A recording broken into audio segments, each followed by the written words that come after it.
nii projet la bu état bu Sénégal bu Macky Sall la amoon par rapport à des dates yoo xamante ni waroon nañ ko installer fi nga xamante ni moom moo daal di nekk ci réew mi alors moomoo loolee moom moo daal di nekk nouvelle réquisition bi nga xamante ni parquet financier daal di nañ koy def bu ñu clôturer boobee li nga xamante ni moom moo di ay enquête nañ ko ubbiwaat ngir ñu daal di leeral ay supposé rétrocommission yu war a mën a am ci diggante Mame Mbaye Niang ak nga xamante ne moom moo di Khadim Ba bu Locafrique ak yeneen personnalité yoo xamante ne mën nañ ci daal di bokk. oui mooy li may wax léegi que bëri na ay irrégularités yoo xam ne jot na ci am d'ailleurs Khadim Ba moom mbiram depuis boobaak léegi ñu ngi koy gis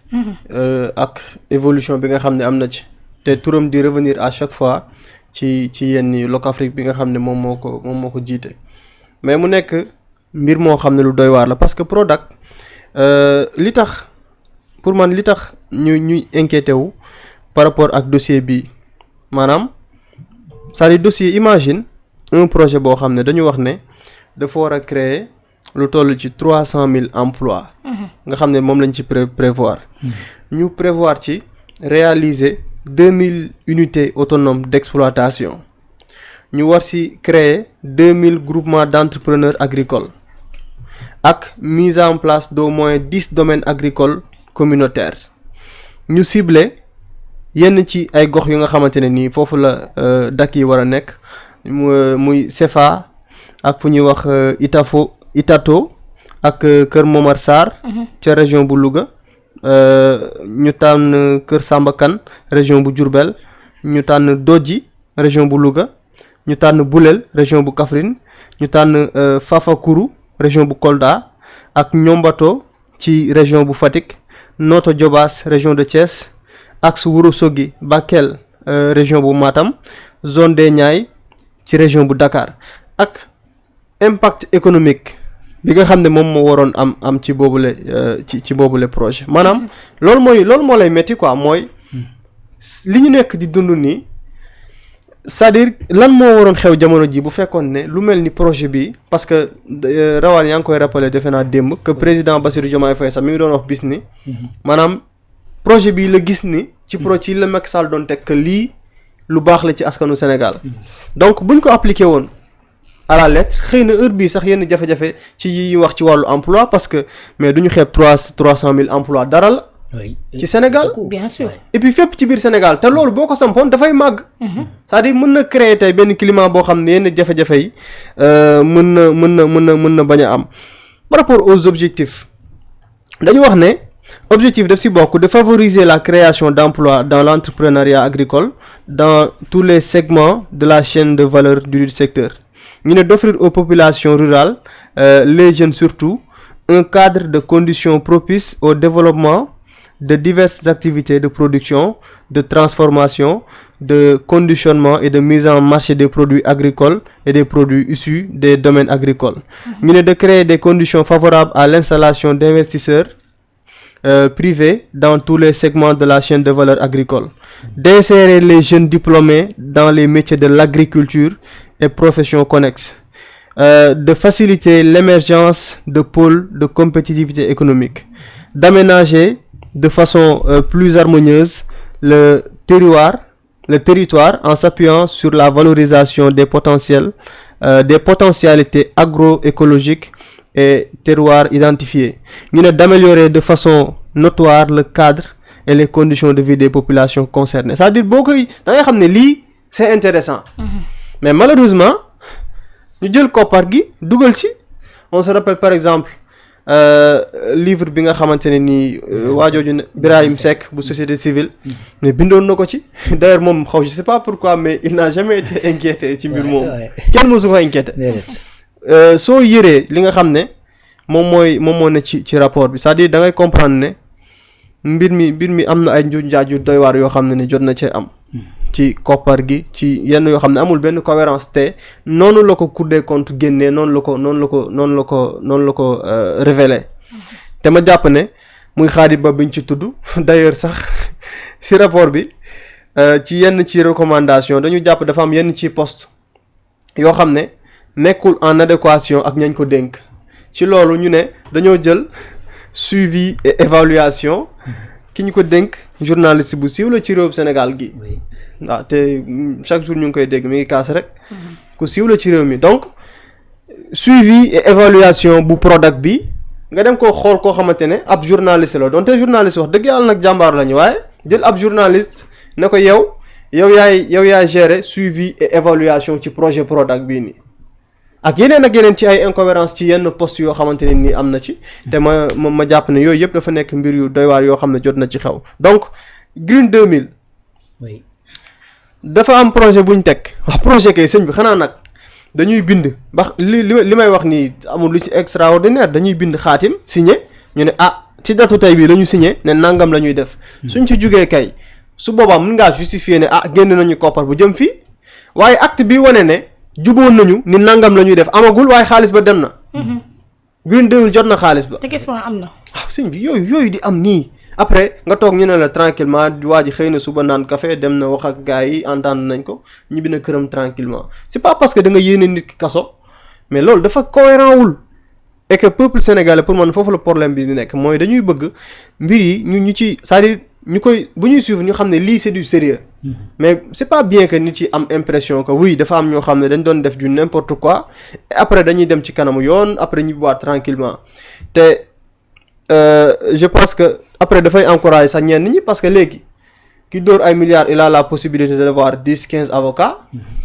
jeune bi nga xam ne dafa doon je sais pas dafa jël benn ginaar wala dara parfois du sax am avocat moom bu ñëwee waa ji day xool nu mu gën a xàccee je sais pas mu dóor ko peine bu metti ñii dañ leen di tëj alors que pour ñu àtte leen sax c'est tout un problème mais ki nga xam ne tey moom liñ koy tuddee moo gën a complexe muy alalu askan même sax ñiy wax que dañu war a criminaliser lu jëm ci détournement de deniers publics je pense qu'il est temps que ñu commencer réfléchir ci loolu ci possibilités yi maanaam mu bañ a nekk lu ñuy banaliser mu bañ a nekk lu ñuy jàpp ne bon fii da ngay dégg ñuy wax sax fii moom koo fal moom day jël quoi il faut mu nekk loo xam ne nit du ko xalaata def ci àdduna te meilleur exemple pour régler loolu mooy ñi ko fi defoon daaw anañu mooy bu fekkee da ngaa bëgg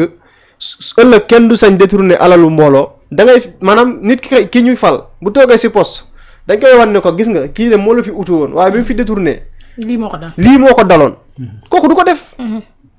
président Bassirou Diomaye Faye su xoolee ci Macky Sall am na loo xam ne du ko sañ a def ki nekk ministre bu xoolee ci ministre bu fi jógee woon du ko sañ a def ki nekk DG bu xoolee ci beneen DG ne waa ji ba mu fi toogee defoon na fi népotisme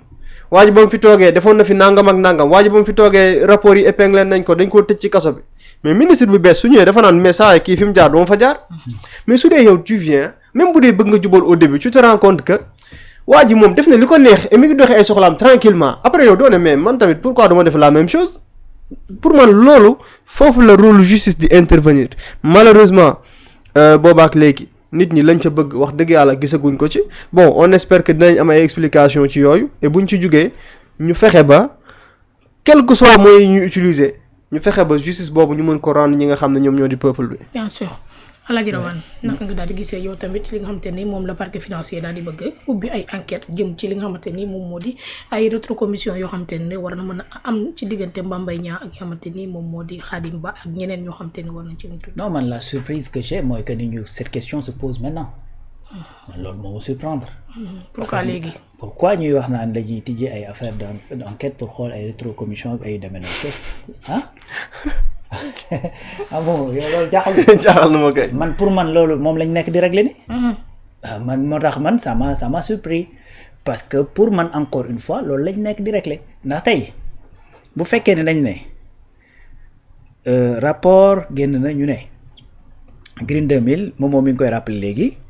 am na ay décaissement alors que li ñu nga xamante ne moo ñu war a lié comme ay conditions contractuelles sax nekkagul en place. donc man jot naa alal te xamaguma sax lan laa la war a liggéeyal exactement alors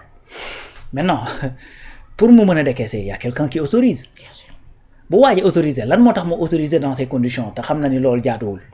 qu'est-ce qui motive man jàpp naa ne problème bi boo ko waree régler mais da nga koy dem tàmbalee ca fa da nga koy commencer ca commencement ba ca fa mu tàmbalee. mooy qui a donné l'autorisation ñu génne alal joo xamante ni kañ ko jox amagul woon sax li nga xamante ni moom mooy li ñu war a lié ci en termes de travail mais bu ñu dem saytu sur le terrain gisuñu ne li génn dugg na ci sur le terrain c'est-à-dire amul lu koy jëmal am déet donc ñun buñ toogee nii ba tey on est au mois de novembre 2025 bientôt at mi jeex bientôt 2 ans ñu de te Mame Mbaye Niang tàmbalee na wax dëgg fa yàlla je crois 2023 ñu ñëw ba ren ñu ne non dañuy ubbi enquête effectivement pour xool ndax dafa am ay soupçons de rétrocommission et cetera mais man ça m'étonne parce que très sincèrement man jàppoon naa ni c'est cette enquête là qui est en cours d'ailleurs mais dossier Prodac am na ñu ci tàpp Mame Nada Faye anamu ñu ko téye donc mënoo ñëw ba aujourd'hui tey ngay wax loolu c'est-à-dire le dossier c'est-à-dire